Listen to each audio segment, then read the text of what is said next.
할렐루야. 오늘은 2021년 첫 주일 신년 감사예로 하나님 앞에 드리도록 하겠습니다.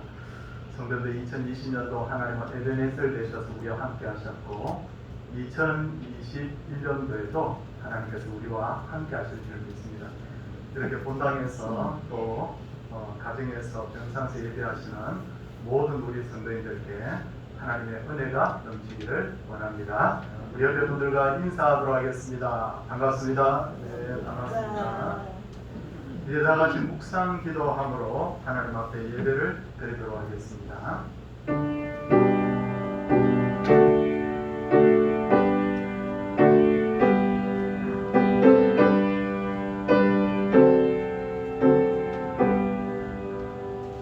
보라, 내가 새 일을 행하리니 이제 나타낼 것이라.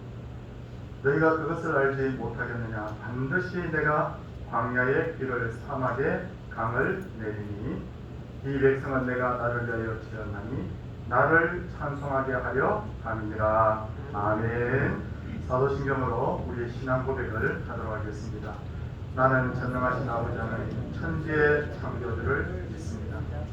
나는 그의 유일하신 아들 우리 주 예수 그리스도를 믿습니다. 그는 성령으로 잉태되어 동정녀 마리아에게서 나시고 본디오 빌라도에게 고난을 받아 십자가에 못 박혀 죽으시고 장사되니 사흘 만에 죽은 자 가운데서 다시 살아나셨으며 하늘에 오르시어 전능하신 아버지 하나님 우편한 데 계시다가 거기로부터 살아있는 자와 죽은 자를 심판하러 오십니다. 나는 성령을 믿으며 거룩한 공교회와 성도의 교제와 죄를 용서받는 것과 몸의 부활과 영생을 믿습니다. 아멘. 찬송 552장입니다.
기도할 때 송정금 장로님께서 기도 인도하시겠습니다.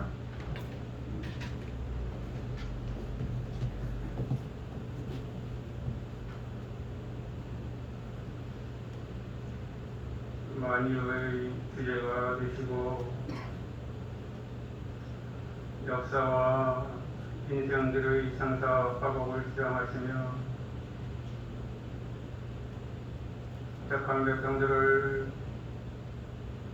오늘도 은혜의 장중에 품어주시고 주를 경배케 하시는 하나님 아버지께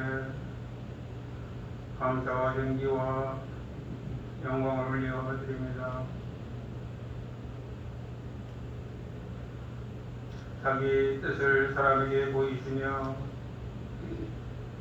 아침을 어둡게도 하시며 땅의 높은 곳을 밝기도 하시는 하나님 아버지, 새로우신 2021년에는 먼저 이 땅의 성도들이 물질과 쾌락을 탐한 허물을 들이키며 정식과 세상의 여러 인연과 사상과 인본주의를 따른 허물에서 돌이키며 모두의 얼굴을 오직 하나님께 향하는 그러한 은혜가 있는 복된 한 해 되게 하옵소서.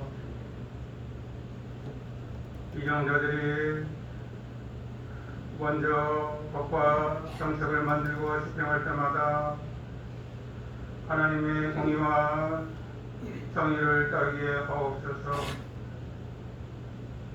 그리하여 우리 모두가 하나님의 용서와 공의를 입어 이 땅에 들여온 어두움과 역병의 환난으로부터 노임받게 하옵소서.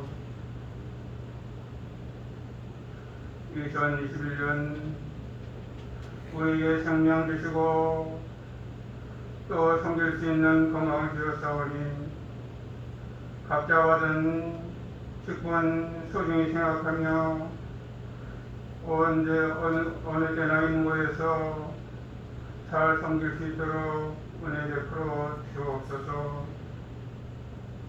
성도로서 삶의 현장에서도 소문과 기도의 사명을 감당하며 모범된 언어 행실로 하나님의 영광을 나타내게 하옵소서. 성도들의 가정에도 새해 초부터 새해 말까지 이른 비와 늦은 비의 축복을 풍성히 내려 주옵소서. 우리의 자녀들이 특별히 어려운 시대에 믿음으로 살고자 할 때 하나님께서 그들에게 치유와 지식을 더하여 주옵시며 영처를 더하여 주옵시며 모든 필요를 채워 주옵시며 그리해서 국가사회에서 늘 쓰임받고 인정받는 우리의 자녀들 되게 하여 주시옵소서.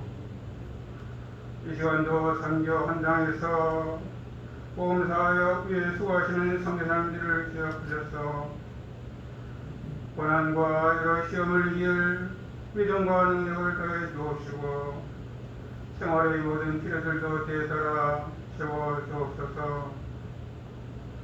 좋은 동절기에 또 선화방에서 또 영광과 해상과 또 여러 선화방을 지키고 있는 우리의 군경 당병들을 기억하시고 또 산업 여군들을 기억하시며 코로나19 방역으로 수고하시는 국가 공직자들과 의료진들을 기억하셔서 그들의 건강과 안전을 지켜 주옵소서.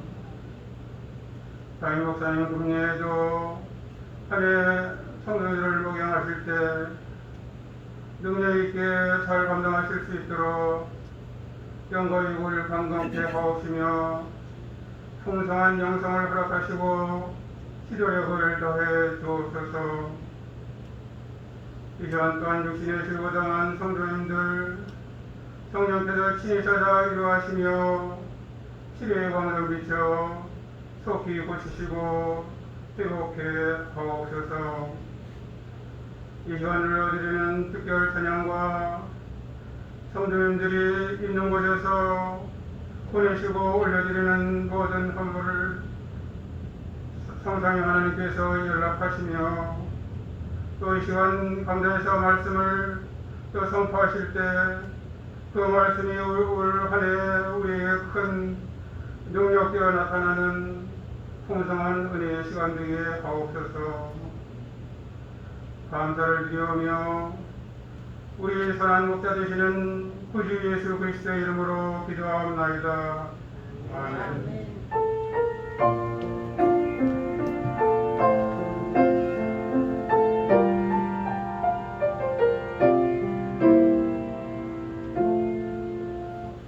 하나님의 말씀은 요한복음 10장 7절에서 10절까지 말씀입니다.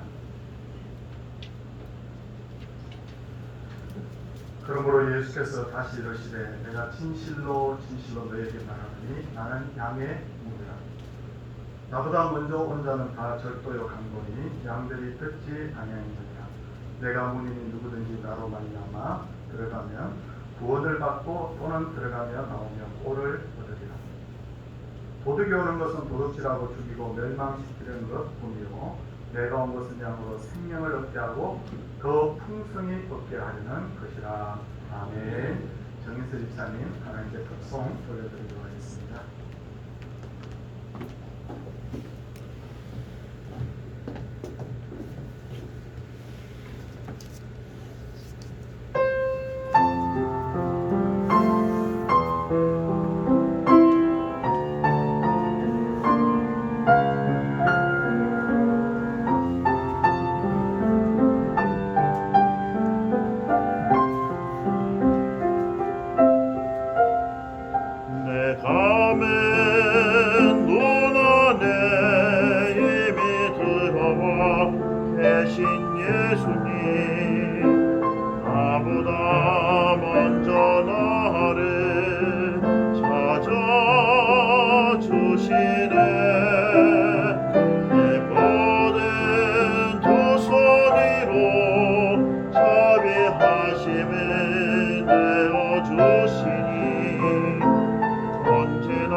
나의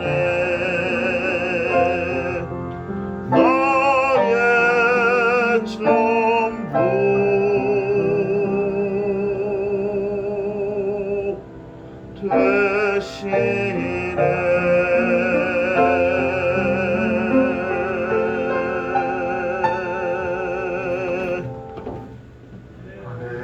은혜로운 찬양을 감사드립니다.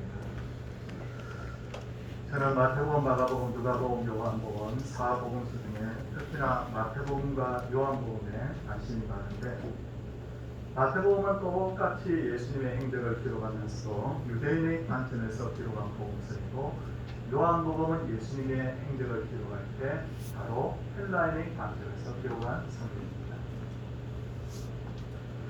그러므로 마태복음을 잘 이해하기 위해서는 바로 구약 성경에 대한 지식이 필요하고요. 그리고 요한복음을 잘 이해하기 위해서는 철학적 이해가 필요합니다. 요한복음은 특히나 예수님의 정체성에 대해서 에고 에이미, 나는 무엇이다라는 7개의 명제로 설명을 하고 있는데, 예수님께서는 나는 생명의 떡이다, 나는 세상의 빛이다, 나는 양의 문이다, 나는 선한 목자다, 나는 부활이요 생명이다, 나는 길이요 진리요 생명이다, 나는 참 포도나무다. 이렇게 7개를 말씀하셨고, 거기에 하나 더 하자면 나는 하나님의 아들이다, 이렇게 말씀을 하셨어요. 그러므로 요한복음을 읽으면 예수님이 누구신지를 알 수 있을 뿐만 아니라 예수님이 왜 이 땅에 오셨는지도 알 수가 있습니다. 그를 인해서 오늘은 신년을 받아서 요한복음 10장을 중심으로 해서 예수님이 누구신지에 대해서 말씀을 드리고, 2021년도에 우리 교회가 무엇을 통해서 달려가야 될 것인지에 대해서 말씀을 드리도록 하겠습니다. 오늘 본문 7절을 보시면 예수님이 뭐라고 말씀을 하고 있습니까? 진실로 진실로 너희에게 말하니 나는 양의 문이다, 그렇게 말씀을 하셨어요. 이스라엘은 날씨가 조금 계절이 되면 양들을 들판에다가 방목을 합니다. 그리고 언제든지 양들을 안전하게 대피시킬 수 있는 임시처소를 들판에 만들어 뒀어요. 그러다가 밤이 되거나 혹은 예기치 않게 날씨가 좋지 않거나 위험이 닥치면 양들을 임시 우리에 들이게 되는데, 그런데 문제는 이 임시 우리는 돌담을 쌓아서 만든 것인데 그게 뭐가 없느냐면 바로 문이 없었다고 해요. 그래서 대신 이 목자들이 양들을 모두 우리에 들인 후에 이 출입구에 자기 몸을 누이고 거기에서 잠을 잡니다. 그러니까 무슨 말이냐면 자신이 바로 문 역할을 하도록 한 것입니다. 다시 말해서 자신을 통하지 않고는 누구든지 우리에 드나들 수 없게 자신을 바로 문으로 삼은 것입니다. 그래서 이스라엘의 목동들은 자신을 별칭을 하기를 뭐라고 하냐면 나는 양의 문이다 라고 그렇게 별칭을 했다고 해요. 이런 풍속을 염두에 두고 예수님께서는 내가 양의 문이다 그렇게 말씀하십니다. 내가 양의 문이다. 들판에 있던 양들은 문을 지나서 우리에 들어가면 따뜻한 잠자리가 보장이 되어 있고 먹을거리가 거기서 다 안전하게 주어지고 있고 그리고 보호를 받을 수가 있었습니다. 그래서 9절 말씀 우리 성도님들 보시기 바랍니다. 이해가 잘 될 거예요. 내가 문이니 누구든지 나로 말미암아 들어가면 구원을 받고 또는 들어가면 나오며 꼴을 얻어요. 이렇게 성경이 참 이렇게 설명을 들으면 성경이 이런 말씀이었구나 하는 것이 금방 이해가 되는데 바로 예수님은 양의 문 되신 분입니다. 이제 10장 11절 오늘 본문에서는 읽지 않았지만 11절도 오늘 본문에 해당하는데 11절을 보면 예수님이 뭐라고 말씀하셨느냐면 나는 뭐라고요? 선한 목자다 그렇게 말씀하셨어요. 그리고 다시 8절을 보면 뭐라고 말씀하셨냐면 나보다 먼저 온 자는 다 절도요 강도니 양들이 듣지 아니하였느니라 그렇게 말씀하십니다. 유대인들은 오래전부터 구약에서 예언하시는 메시아를 기다리고 있었어요.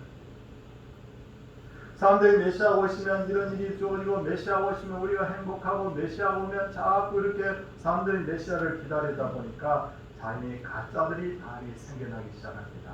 그들 중에는 자칭 내가 메시아다 하는 사람들도 있었고 혹은 자신을 메시아의 앞길을 얘기하는 선지자라고 그렇게 소개하는 사람도 있었어요. 사도행전 5장을 보면요, 대제사장의 무리들이 사람들에게 전도를 하던 베드로와 사도들을 잡아다가 신문을 하는 장면이 나옵니다. 처음에 대제사장의 무리들이 뭐라고 말합니까? 사람들에게 더 이상 복음 전하지 말라고 위협해. 그러니까 그때 베드로와 사도들이 뭐라고 말하느냐면 그 말을 듣고는 사람보다 하나님께 순종하는 것이 마땅하다. 그렇게 말합니다. 그러니까 화가 난 대제사장의 무리들이 사도들을 없애려고 합니다. 죽이려고 합니다. 그때 바리새파에 속한 율법학자인 가말리엘이 일어나서 이렇게 설명합니다. 이전에 그다라는 사람이 자신이 메시아라고 했을 때 400명 정도의 사람이 따랐다가 그가 죽고 나자 흩어졌다. 그리고 이어서 갈릴리 유다라는 사람도 자신을 메시아라고 하자 사람들이 따르다가 그가 죽자 다 흩어졌다. 그러면서 이 가말리엘이 뭐라고 말하냐면 사도들이 전하는 저 복음이 사람에게서 난 것이면 나중에 다 없어질 것이지만 만약 하나님으로부터 나온 것이면 여러분들은 하나님을 대적하는 꼴이 되지 않습니다. 그 말을 들은 대제사장의 무리들이 사도들을 놓아주는 장면이 나옵니다. 제가 이 말씀을 왜 드리냐면 바로 예수님이 오시기 얼마 전까지만 해도 그다와 갈릴리 유다라는 사람이 거짓 메시아 노릇을 했다는 것이 사도행전 5장에 나오잖아요. 이와 같이 가말리엘의 말을 들어봐도 정말 많은 이단들이 있었구나는 것을 우리가 추측할 수 있습니다. 그러니까 요즘만 이단들이 신천지니 하나님의 교회하는 여러 가지 이단들이 난리를 치는 것이 아니라 예수님 오시기 전에도 오래전부터 거짓 메시아와 이단들이 활개를 치고 있다는 것을 알 수가 있는 거예요. 그런데 예수님 뭐라고 말씀하셨어요? 나보다 먼저 온 자는 다 절도요 강도라고 말씀하신 거예요. 이렇게 말씀하신 것은 오직 메시아는 예수님 한 분뿐이라는 말씀입니다. 그렇다면 선한 목자이신 예수님께서 이 땅에 오신 목적이 뭘까요? 10절 중간 부분을 보겠습니다. 내가 온 것은 양으로 생명을 얻게 하고 더 풍성하게 얻게 하려는 것이다. 그러니까 예수님이 우리에게 주시고자 하는 선물은 크게 두 가지인데 하나는 예수님을 통해서 생명을 얻게 하는 것이고 또 하나는 예수님을 통해서 생명을 더 풍성하게 얻게 하는 것이라는 말이에요. 우리가 생명을 얻는 방법은 예수님을 자신의 구주로 마음에 영접하는 것뿐입니다. 사도행전 4장 12절을 보니까 다른 이로서는 구원을 받을 수 없나니 천하 사람 중에 구원을 받을 만한 다른 이름을 우리에게 주신 일이 없습니다 라고 다른 이름 우리에게 분명하게 주신 일이 없다고 성경이 우리에게 분명하게 말씀을 하고 있어요. 성도님들, 공자나 석가나 소크라테스에 대해서 어떻게 생각하십니까? 공자나 석가나 소크라테스 이분들도 어떤 면에서 보면 훌륭한 면이 있잖아요. 인간적으로 보면. 그래서 사람들이 이런 사람들에 대한 가르침을 우리가 배우고자 하는 사람도 많고 그래서 이들을 심지어서 인류의 4대 성인이라고 그렇게 말하기도 하지 않습니까? 그런데 공자나 석가나 소크라테스가 예수님과 다른 점이 뭘까요? 공자도 석가도 소크라테스도 부모에게 효다라고 하고 예수님도 부모에게 효다라고 하고 다른 점이 뭐냐는 거예요. 그것은 이들이 아무리 훌륭한 말을 했다 하더라도 이들을 통해서는 구원을 얻을 수 없다는 거예요. 오직 예수님 한 분을 통해서만 구원을 얻을 수 있다는 것입니다.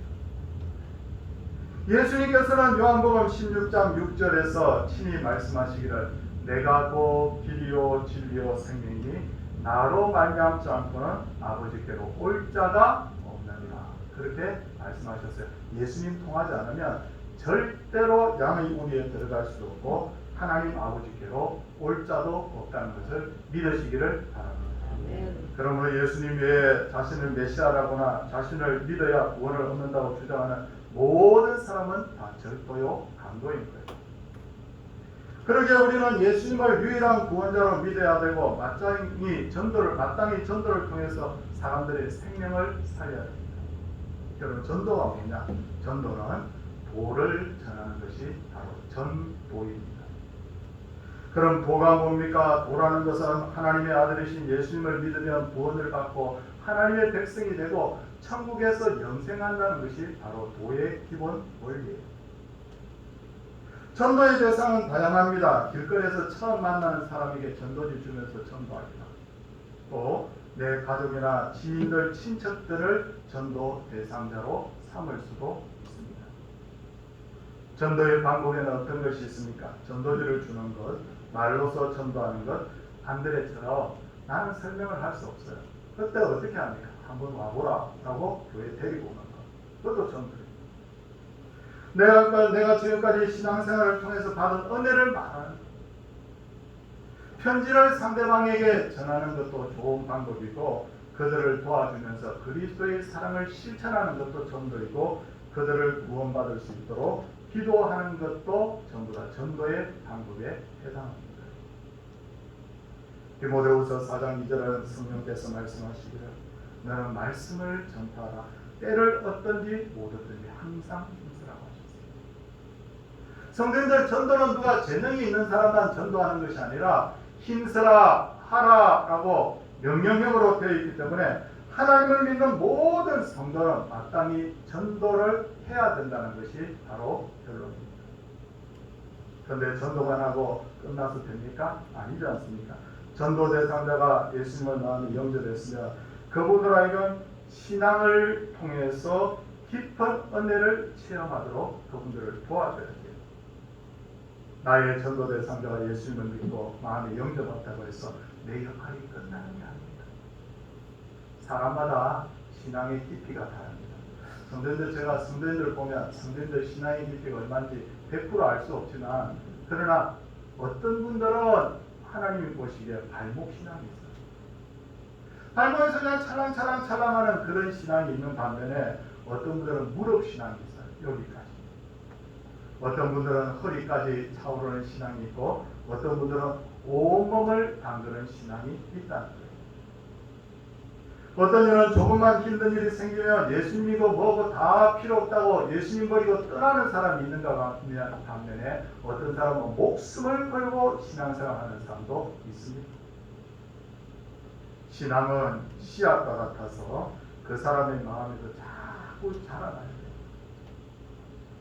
에베소서 4장 15절은 말씀합니다. 오직 사랑 안에서 참된 것을 하여 범사에 그에게까지 자랄지니라 라고 말씀하는데 그에게까지 자란다는 말은 뭐냐면 예수님 수준까지 자란다는 거예요. 예수님 수준까지. 우리의 신앙의 목표가 뭐냐면 모든 분들이 바로 예수님의 신앙에까지 예수님을 목표로 해서 자라가는 것이 바로 신앙의 목표가 되어야 됩니다. 신앙이 자랐는지 안 자랐는지를 어떻게 알 수 있습니까? 신앙이 자랐는지 안 자랐는지를 알 수 있으려면 그 사람의 생각이 어떻게 변했는가 또 그 사람이 어떻게 살아가는지를 우리 알 수가 있어요. 전에는 내가 막 사람들에게 막 군림하려고 했는데 어느 날부터 정말 온유함으로 사람들을 섬깁니다.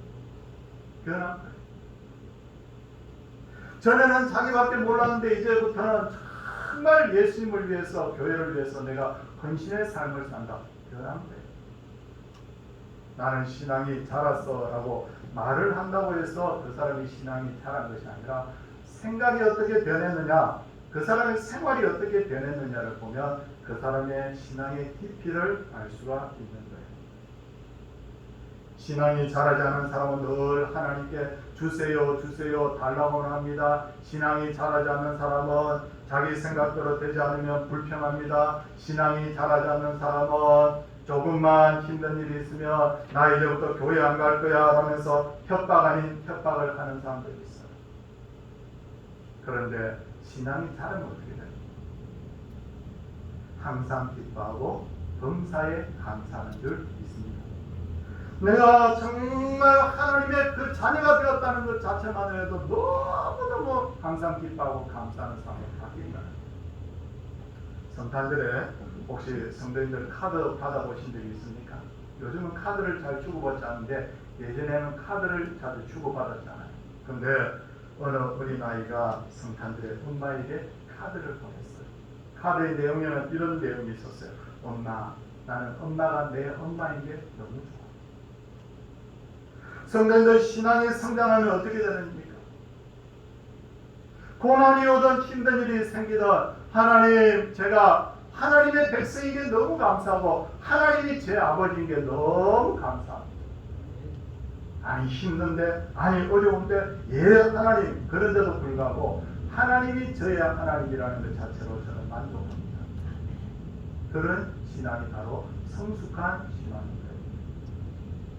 그래서 예수님께서는 어떤 방법으로 우리에게 생명을 얻게 하시고 더 풍성하게 하셨을까요? 성도님들 11절 말씀 한번 보시기를 바랍니다.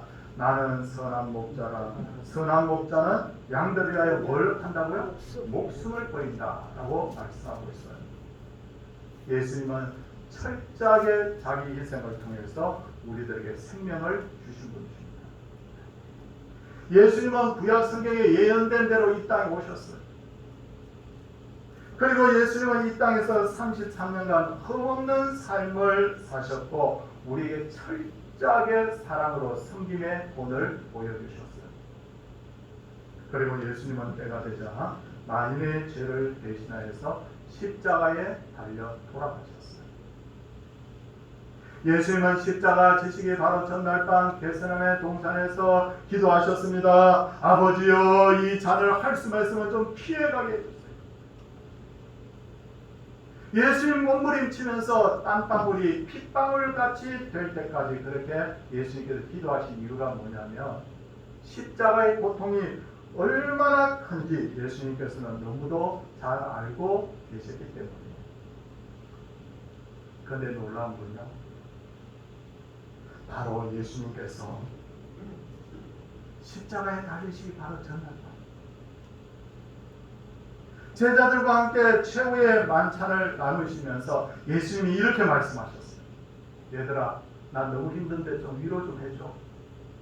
나 십자가 지기 싫은데 어떻게 하면 좋아? 이렇게 말씀하신 것이 아니라 이러시되 내가 고난을 받기 전에 너희와 함께 이 유월절 먹기를 원하고 원하여. 이게 무슨 말입니까? 내가 바로 유월절에 어린 양으로 이 땅에 왔다. 내가 이 마지막 유월절 어린 양 되어서 만인의 생명을 구원하기 위해서 십자가에 달린 이 날을 내가 원하고 원합니다. 뭡니까? 예수님이 이렇게 말씀하셨던 이유는 뭐냐면 고난이 너무 크다는 것을 알면서 불구하고 사람으로 바로 사람의 생명을 당신의 생명을 대신해서 바로 구원한다는 이 기쁨이 너무 컸기 때문에 나는 이것을 원하고 원하였다라고 예수님께서 그렇게 말씀을 하십니다. 그러므로 예수님께서는 우리를 사랑하시되 헌신하신 정도가 아니에요. 당신의 생명을 주기까지 우리를 사랑합니다. 그리고 예수님은 바로 당신의 이름으로 교회를 만드셨고 교회의 머리가 되십니다. 여기 오늘 제가 설교하는 이 원리들이 다 성경에 나와 있는 원리. 예수님이 누구신가? 예수님이 어떻게 해서 이 땅에 오셨고 무엇을 하십니까? 예수님이 이 땅에 오셔서 진짜 이루시고자 하는 것들이 무엇이었는가? 십자가의 죽음. 그리고 그 십자가의 죽음 후에 교회의 머리 대신 예수 그리스도. 그러므로 예수님의 이름으로 세워진 교회의 목적은 뭡니까? 예수님이 이 땅에 오신 목적을 함께 이루는. 지금 대한민국에 엄청나게 많은 교회들이 있습니다. 5만 개가 넘으니까 6만 개 가까이 됩니다. 어떤 교회들이 좋은 교회입니까? 크고 화려한 교회, 사람들이 많이 모이는 교회, 사회적으로 영향力있는 교회. 강남대원의 교회는요, 자기 교회에 오시는 성도님들의 그 군인들이 굉장히 고급 군인들이 많아가지고 그게 군인들의 별 숫자만 합해도 200개가 넘어요. 이런 교회가 좋은 교회입니까? 많은 분들이 야, 저 교회 참 좋은 교회, 크고 화려한 교회 좋은 교회, 그겁니까? 디모데후서 2장 4절 5절 보면 좋은 교회가 어떤 교회인가 나와 있어요. 병사로 복무하는 자는 자기 생활에 의미 있는 자가 하나도 없다. 이는 병사로 모집한 자를 기쁘게 하려 합니다. 경계하는 자가 법대로 경계하지 않으면 승리자의 관을 얻지 못할 것이다. 성도님들, 좋은 교회가 어떤 교회입니까? 하나님 앞에 상받는 교회가 어떤 교회입니까?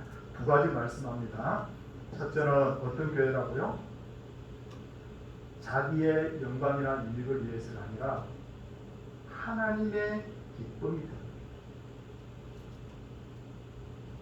병사로 복무하는 자는 자기 생활에 얽매이는 자가 하나도 없나니 이는 병사로 모집한 자를 기쁘게 합니다.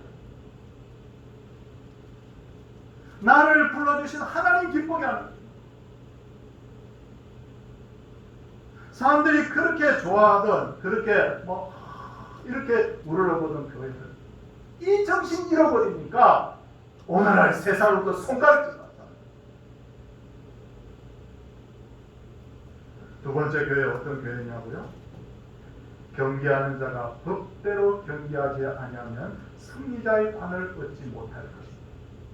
법대로 해야 된다. 법대로 해야 된다는 말은 무슨 말이냐면 법이 뭐냐? 하나님의 말씀대로 법이에요. 하나님 말씀대로 하는 교회. 내가 섬기라고 하면 섬기는 교회, 사랑을 하라면 사랑하는 교회, 겸손하라면 겸손하는 교회, 무릎으로 기도하라면 무릎으로 기도하는 교회.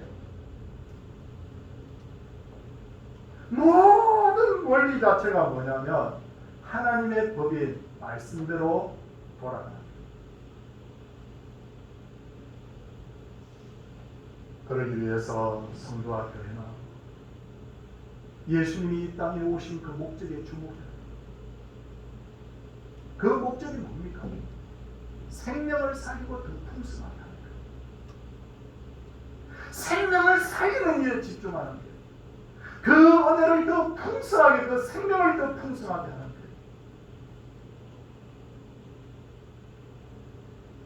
우리 함께 이런 교회를 꿈꾸면서 2021년을 향해서 전진할 수 있기를 바랍니다. 성도님들, 저는 성경을 이렇게 읽다가 말씀을 전하기 위해서 그 성경을 집중적으로 이렇게 제가 묵상하고 연구하잖아요. 그럴 때마다 제 스스로 무릎을 칩니다. 이건데 예수님은 누구십니까? 나는 양의 문이다. 예수님 누구십니까? 나는 선한 목자. 세상을 향해서 문이 되는 교회, 세상을 향해서 목자의 심정으로 영혼을 사랑하고 섬기는 교회.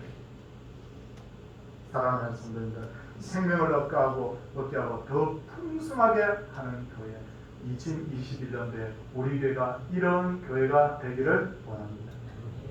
사랑하는 여기에 계신 모든 성도님들, 가정에서 병사에서 예배하는 모든 성도님들, 2021년은 이런 교회를 꿈꾸며 크고 화려한 교회가 아니더라도, 많은 어떤 것을 가진 교회가 아니더라도 예수님을 오직 기쁘게 하고 하나님의 영광을 드러내는 그런 교회, 우리 서울동산교회가 그런 교회 되기를 주님의 이름으로 소원을 드립니다. 아멘. 함께 우리 찬양하도록 하겠습니다. 찬양은 430입니다.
성도님들께서 그린 한글에 적힌 기도의 제목들을 읽어드리겠습니다.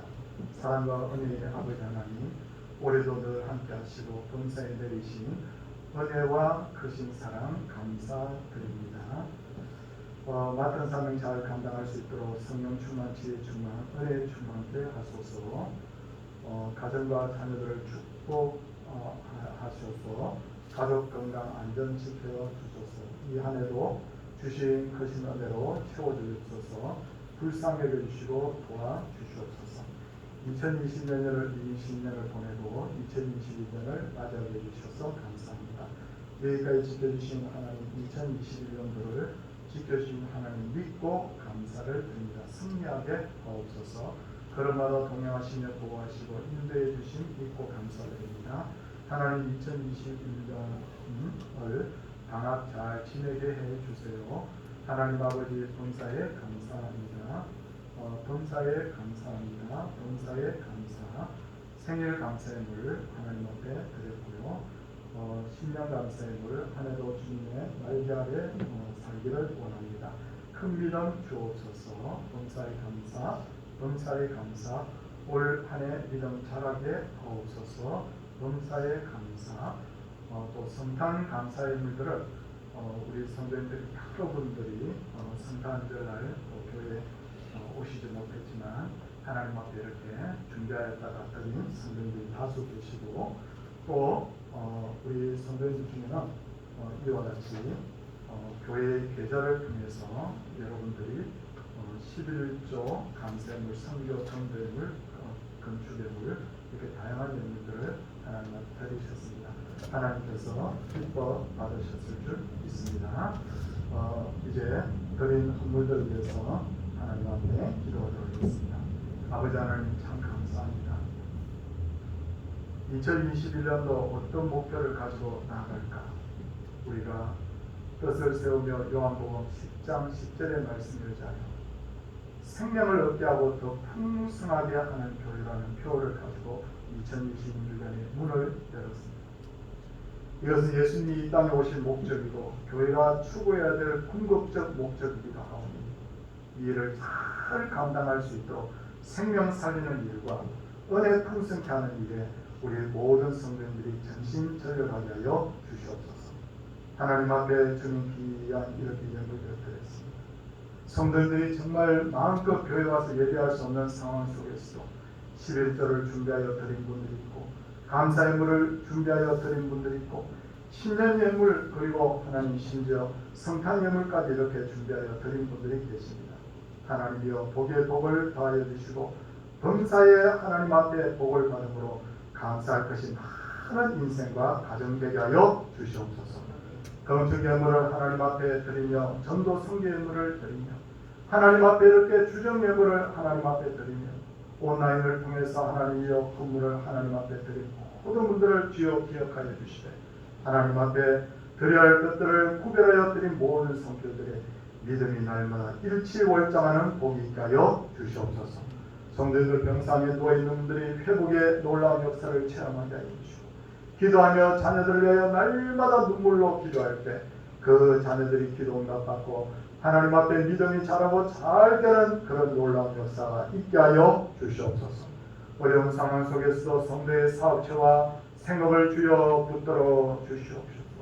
국문에 가 있는 주님 아들들을 주님께서 보호하여 주시옵소서.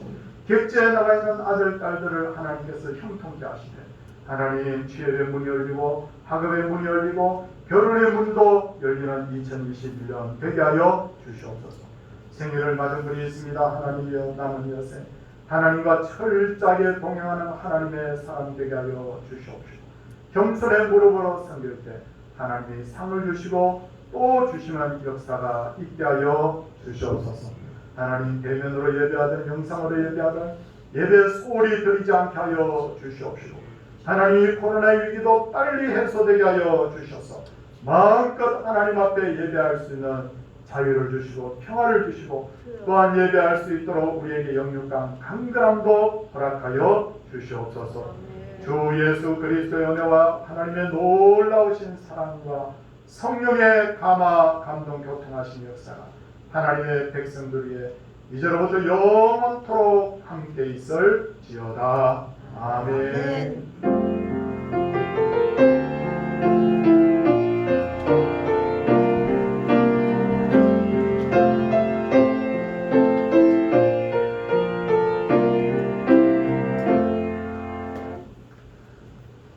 이렇게 오늘 20명 정도만 이렇게 대면 예배 드릴 수 있는 상황 속에서 함께 예배하고 또 영상으로 예배할 수 있어서 너무 감사합니다. 그냥 우리가 시작하는 해가 아니라 정말 생명을 얻게 하고 또 풍성하게 하는 교회라는 이 마음을 가지시고 우리 2021년도 시작할 수 있기를 바랍니다. 다음 주일에는 우리 신년 전도 성교원금 작정을 하고자 합니다. 대면으로 들으신 분들은 다음 주에 건물과 함께 금년에 작정서를 기록해서 오시고 이 시간 가정에서 예배하시는 분들도 신년도에 꼭 작정을 해주십시오. 그래서 우리가 복음 전하는 일에 힘써야 되지 않습니까? 그래서 가능하시면 우리 작년도에도 많은 분들이 건물에 작정을 해주셨는데 한 분도 빠짐없이 해주시고 이 작정서를 내지 않은 경우에도 이름을 써서 우리 구역 저기 함에다가 우리 작전서 봉투를 꽂아 놓도록 그렇게 하겠습니다. 협조해 주시기를 다시 한번 당부를 드립니다. 3만 정도가 그동안 모았던 그 재정을 가지고 이웃 돕기를 실천했습니다. 가윤인의 가정, 타가서 고아원, 달빛 둥지, 미혼모, 모자 시설 방문해서 이렇게 금일봉을 전달하고 기도하고 위로했다고 합니다. 그리고 우리 신년도에도 하나님 앞에 우리가 드려야 될 우리 11조 감사함을 이런 부분도 철저하게 하나님 앞에 뜻을 세우고 드림이 마땅한 줄 압니다. 꼭 기억해 주시기를 바랍니다. 이제 옆에 분들하고 같이 한번 우리 인사하도록 하겠습니다. 우리 인사하겠습니다. 할렐루야. 네, 가정에 계신 분도 할렐루야 인사 좀.